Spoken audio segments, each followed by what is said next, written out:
Isn't soccer AM fucking shit these days? Hello, I'm King Ross, you're my loyal subjects, and welcome to the fourth of 4 WTF moment videos in 4 days. Here we go, SmackDown live. And we kick things off with a numpty with a nonsensical sign. He says he's come here to do 2 things, see JoJo and beat up John Cena. First of all, JoJo's on Raw, and second of all, John Cena's on Raw as well, and if you even tried to kick the shit out of him, he would have no problem with kicking the shit out of you, even though he can't keep his own bastard cow's lick under control. It's John O'Clock, motherfuckers!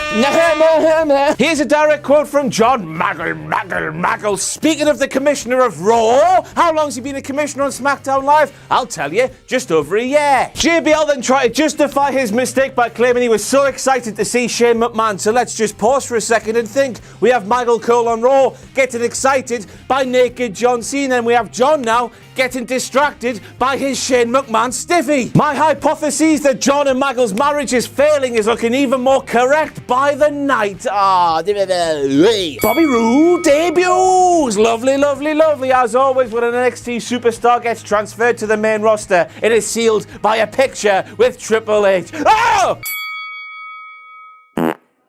It's John O'Clock again!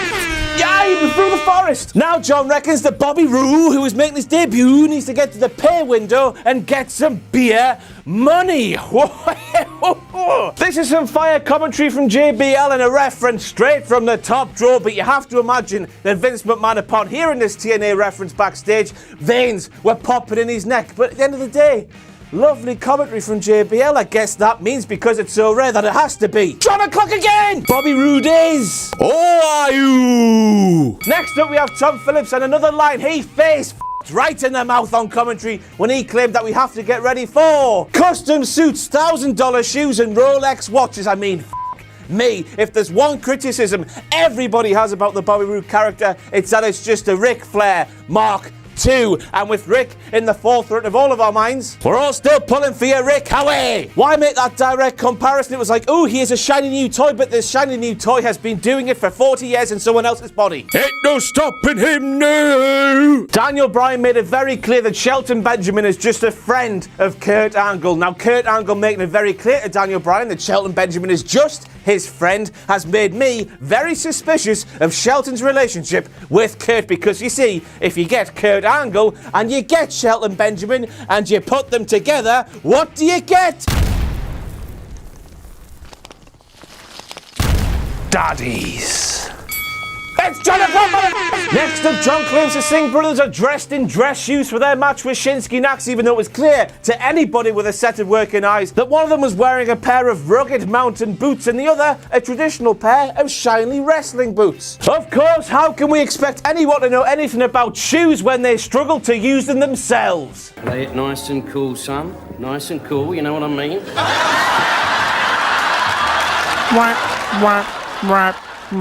As you can see clearly there, Baron Corbin is wearing a Raw referee's jersey when we all know that the SmackDown version has a blue outline rather than a red one.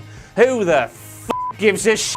Tom Phillips thanking the fans in Brooklyn for making SummerSlam weekend so special. What the f*** are you talking about, Tom? Stop this f***ing things. How did the fans make this weekend feel special when they were playing with beach balls and shitting all over the performers in the ring? Tell me that, Tom, you numpty. So during this week's SmackDown, they showed a montage of pictures from SummerSlam, and Naomi was shown crying after she lost her women's championship to Natalya. Didn't she show that sadness in her dance on her way down to the ring?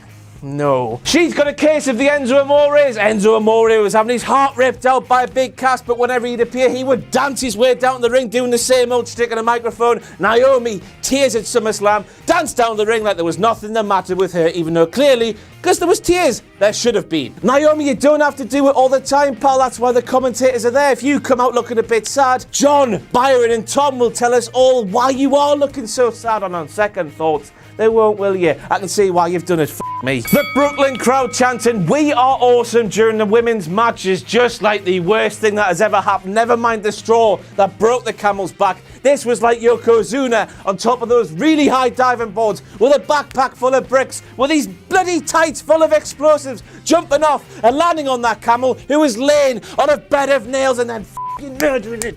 Boom. F*** Brooklyn. Awful set of people that does not apply to the people who went to NXT on Saturday night. They were fantastic. They added to the event. But SummerSlam, Raw and SmackDown, go to hell! Dolph Ziggler's back. Ooh, let's see what they've done to repackage him, since that's what's all the dirty sheets have been reporting for the past month. They've done nought. He's still a whiny bitch because his comeback was in a backstage interview with Mrs. Roboto. F***ing hell, Dolph, my bear, my spirit animal Ruru has been buried deeper than anything has been buried before, and he's not complaining half as much as you are, you no good, do nothing, whining bitch. And then Dolph Ziggler says he knows exactly what it takes to be a star in WWE today, going on to describe Elias, who might become a star if he continues on the path he's going with those fire tunes, and Aiden English, who was earlier jobbed out on the show, to Bobby Roode, who made his debut. I mean, now Ziggler's backed himself into a corner. If he doesn't come out with a guitar, singing with a spotlight on him with a glow-in-the-dark beautiful lady, he's going to be made out to be a massive liar. And even if he does come out with all those things, we still won't give a shit. Well, if this wrestling thing doesn't work out for Big Baron Corbin, he can always become a seamstress, because the Speedy got that referee shirt ready with the things getting cut off the arms and whatnot. It had to have broken a couple of world bastard records. Well, who would have thought it? I think I missed this at SummerSlam on Sunday, but Baron Corbin has a case of the Braun Strowmans before Braun Strowman started giving me life by being totes amazeballs. I pissed me pants, the toilet was just too far, I drunk too much damn beer. I tried to hold it in, but my bladder just gave in, and I pissed right through me drawers. Baron Corbin there, I am looking at everything they do. All while looking at Shane McMahon's grey, sweaty head, and then, I think I better leave right now, before I fall any deeper. I think I better leave right now, feeling weaker and weaker. Somebody better show me how, before I fall any deeper. I think I better leave right now. And we end with some What Culture signs and a lovely shirt there. Oh my tits! It's John O'Clock! Bye!